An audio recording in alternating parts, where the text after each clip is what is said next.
Hi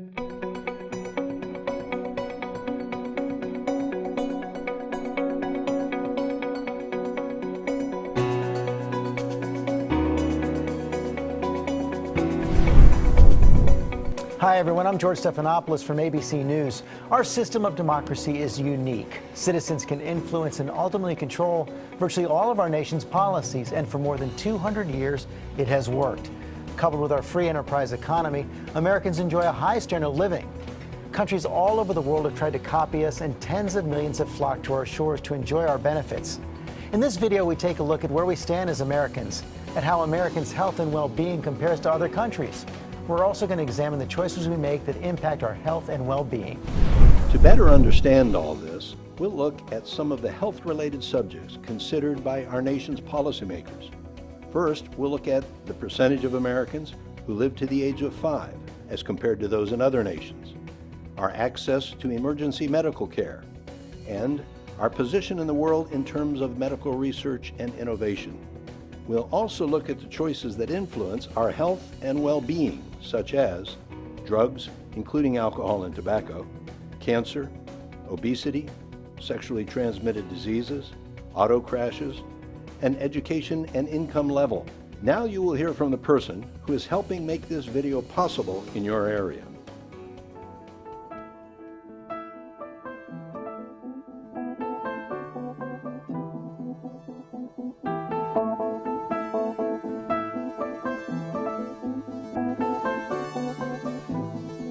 Greetings. I'm Gwen Matthews, Chief Executive Officer of Ukiah Valley Medical Center. Nestled in the heart of Mendocino County, we provide wellness and illness services to the 80,000 residents that call this incredibly beautiful and rural region home. Through our extensive system of clinics, doctors' offices, lab and imaging, health education classes, and support groups that extend way beyond acute care, we help people live younger, longer. We screen for early detection of cancer, diabetes, peripheral vascular disease, and stroke so that we can provide early intervention and treatment. We have family services from the beginning of life in our birth center throughout the lifespan to the end-of-life support we provide our patients and families as they together write that last chapter of life. We have very specialized services in emergency, critical care, imaging, rehabilitation, and our wound care center with its hyperbaric chambers, where our staff provide high-tech care. As the second largest employer in the county, I encourage you to rethink how you view career opportunities within healthcare. We partner with Mendocino College and the Ukiah Adult School to provide educational support for many of these careers. I hope that as you watch this video, you will gain a better understanding of the complexity of healthcare in our nation and the role you play in maintaining your own health and well-being through the lifestyle choices you make. Think of us when you think of rewarding opportunities for a lifetime. Don't think of us as just healthcare professionals, but think of us as a mini city where there are hospitality functions, housekeeping, materials management, IT, business office professionals, and clinical engineers that support those who directly deliver patient care.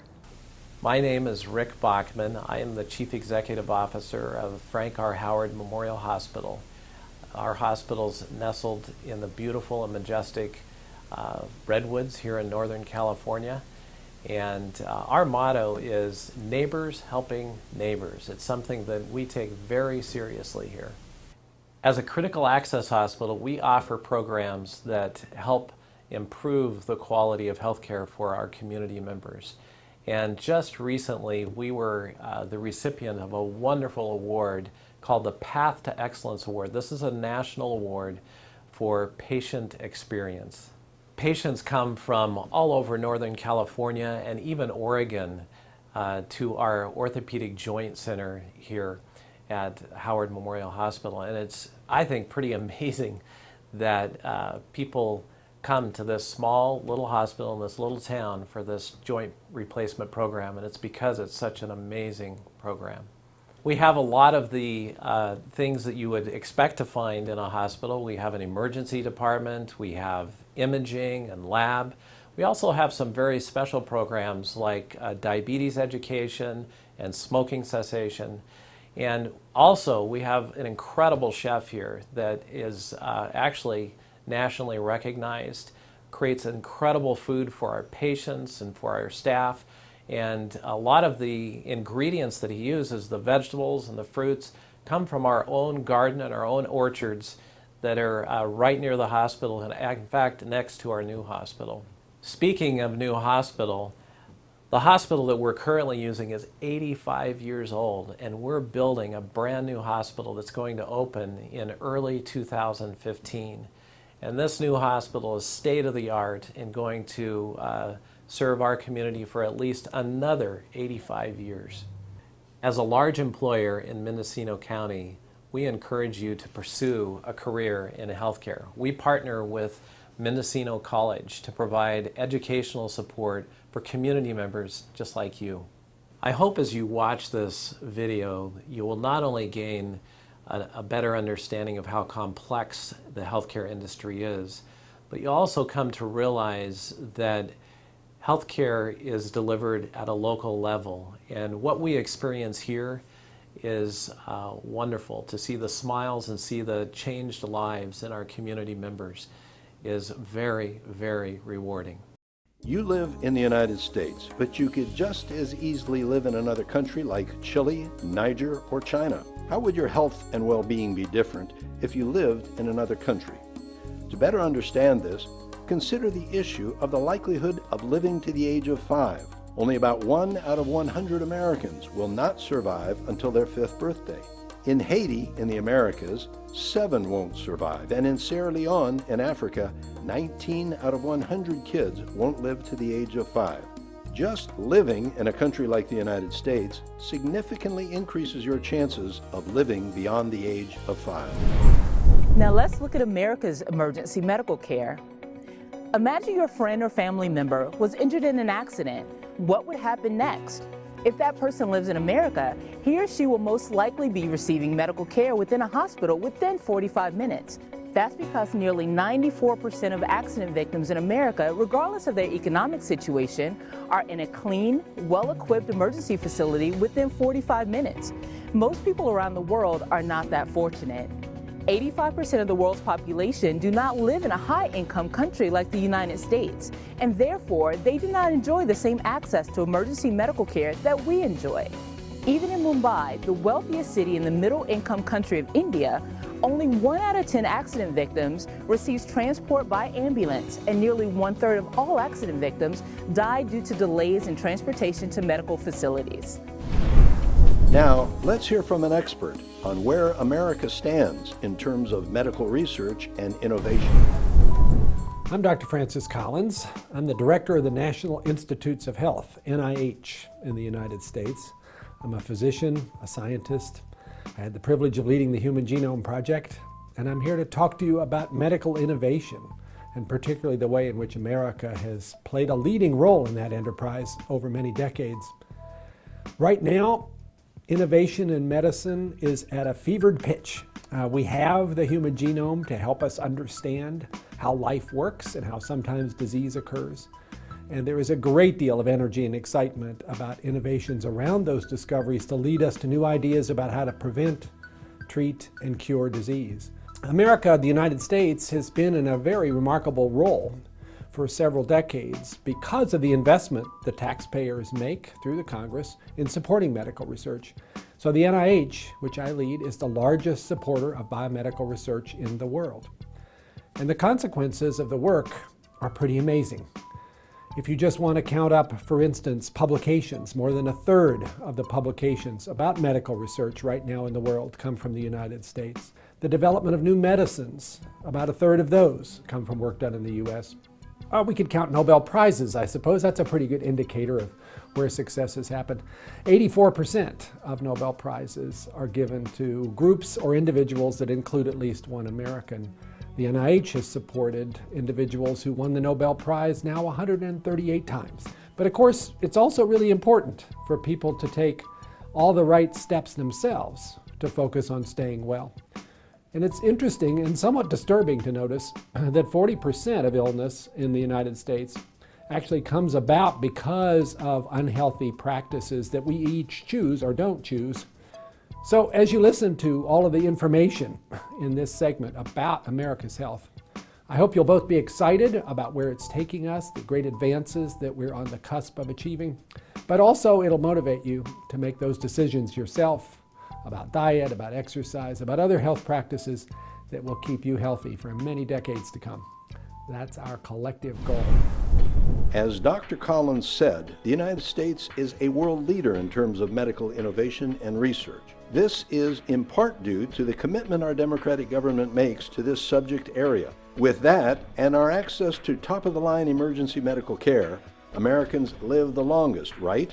Wrong. America actually ranks 51st in the world in terms of life expectancy. The average American lives to 78 years old. In Japan, life expectancy is 84. Although America is one of the wealthiest nations in the world, we are far from the healthiest. Americans live shorter lives and experience more injuries and illness than people in many other comparable high-income countries.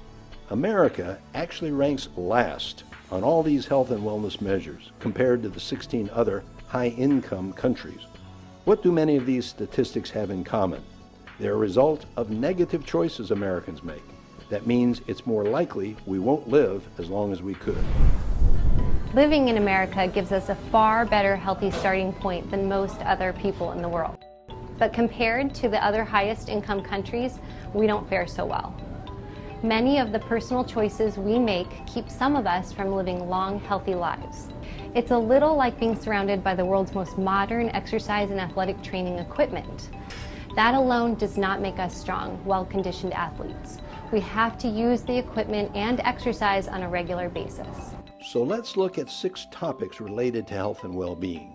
See where we stand as Americans compared to the rest of the world, and examine some of the ways that our personal decisions impact our health on these matters. First, alcohol, drugs, and tobacco. According to a survey, about 27% of American teens drank alcohol during the previous month.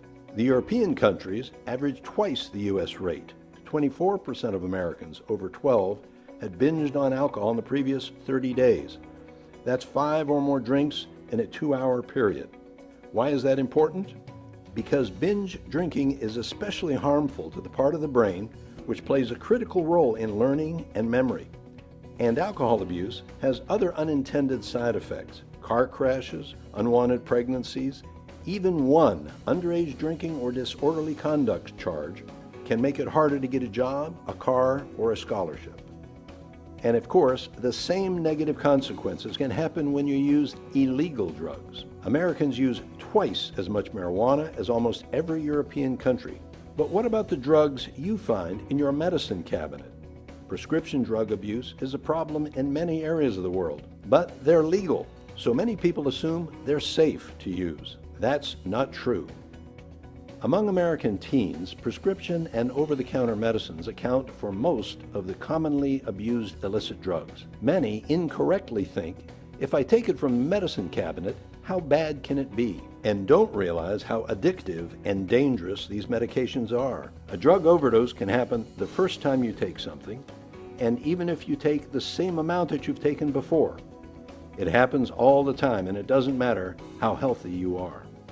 Few realize that harmful side effects of alcohol and drug abuse can include cancer, liver disease, memory loss, depression, mental illness, heart and respiratory failure, and even death. By now, it shouldn't be news to you that smoking is bad for your health. What you may not know is that it was public policymakers who took actions that drastically reduced smoking in America, such as labeling cigarette packs and banning smoking on airplanes, among other things. Tobacco is the world's leading single cause of death. Cigarette smoking alone is directly responsible for approximately 30% of all cancer deaths in the United States each year. But cigarettes are not the only tobacco products that can negatively impact one's health. 19% of American 12th graders had smoked with a hookah in the past year. Among college students, hookah use is even greater, with 40% having used a hookah. Many don't realize that hookah smoking puts you at risk for the same types of diseases caused by cigarette smoking. According to the Centers for Disease Control, 1 hour of smoking a hookah is equivalent to smoking 100 to 200 cigarettes. So how do Americans compare with respect to cancer? Cancer is the second leading killer of Americans, yet, according to the Centers for Disease Control, at least 1/3 of all cancers can be avoided through prevention and another third through early detection and treatment.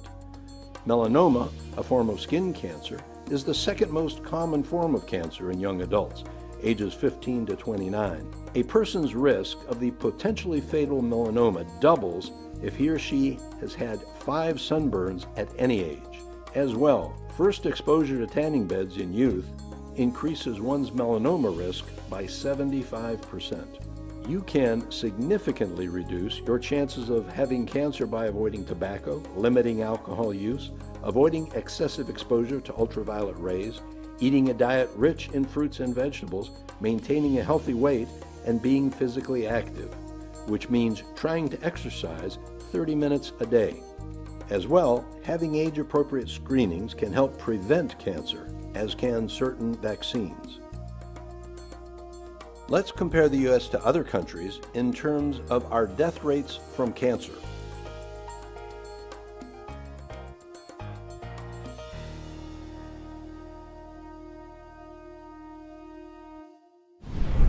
Technology has improved our lives in many ways, but it can have a negative impact on our weight and fitness.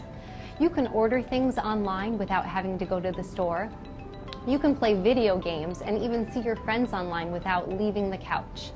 Technology also saves time with pre-packaged and fast food, but that means that Americans are eating more calories and more food with lots of sugar and fat. All of these things impact one's waistline. It's important to remember that being obese or overweight is not just a cosmetic issue. It increases your risk of heart attack, diabetes, and some forms of cancer. In fact, severely obese people die 8 to 10 years earlier than those of normal weight. Healthy eating and exercise can decrease this risk factor. America is one of the most overweight and obese countries in the world. 34% are overweight and 32% more are obese, but fewer than 10% of Italians and French and fewer than 5% of Japanese people are obese. Okay, how do Americans compare with regard to sexually transmitted diseases, or STDs? Nationally, half of all sexually active youth will contract an STD by the age of 25. Although most STDs are treatable and not life-threatening, they are not a minor matter. They may result in other serious health problems, including infertility, birth defects, increased risks of some types of cancer, and the increased risk of the transmission of HIV.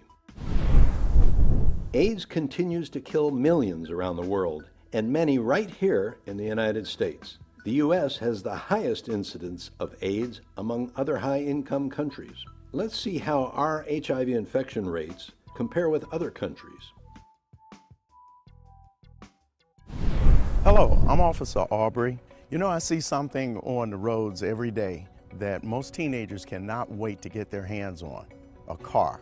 Did you realize that the United States has the highest death rate among the 17 wealthiest countries when it comes to transportation-related accidents?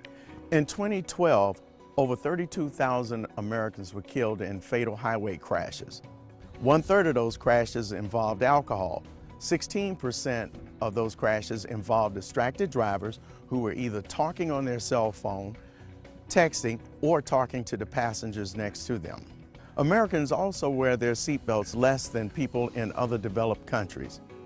For teenagers, the automobile is one of the greatest threats to their lives. But by driving carefully out there, keeping impaired people from behind the steering wheel, wearing your seatbelt, and most importantly of all, pay attention to all the traffic control devices out here.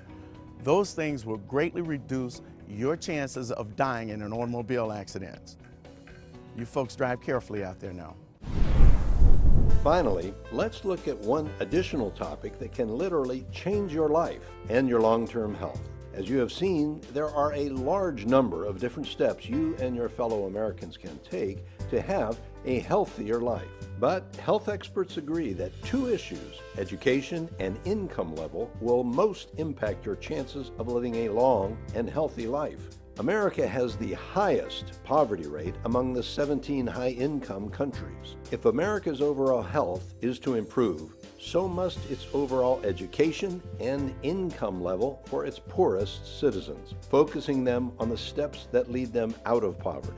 Did you know that the life expectancy of a 25-year-old American who dropped out of school is 9 years shorter than one with a college degree, and that a college graduate on average earns $1 million more over a lifetime than someone with just a high school diploma? A very important new discovery by the Brookings Institution found that even modest education is a path out of poverty and into improved health. It determined that young people can virtually assure that they and their families will avoid poverty if they follow 3 elementary rules of success. 1, complete at least a high school education. 2, work full-time. 3, wait until the age of 21 and get married before having a baby. People who follow these 3 rules have only a 2% chance of living in poverty and a 72% chance of joining the middle class, defined as a family income above $55,000 per year. So, in summary, where do we Americans stand with respect to our health and well-being? On average, we are better off than the vast majority of the world's people. In fact, as an American, you have a life expectancy rate at birth that is better than 90% of the world's population. Even Americans that are among the poorest 10% of our population have a life expectancy rate that is better than 60% of the people in the world. But remember, American health is no longer the best of the best. Among the 17 wealthiest countries, America now ranks last in the areas of health previously mentioned. And unfortunately, the trend indicates that our rank in the world in terms of health will fall farther and farther. You can do your part to reverse this and make America and yourself healthier by making many of the lifestyle changes mentioned in this video. You will now hear from the person who is constitutionally elected by the people from your part of the state to represent your interests regarding health and other important issues in our nation's government in Washington, D.C.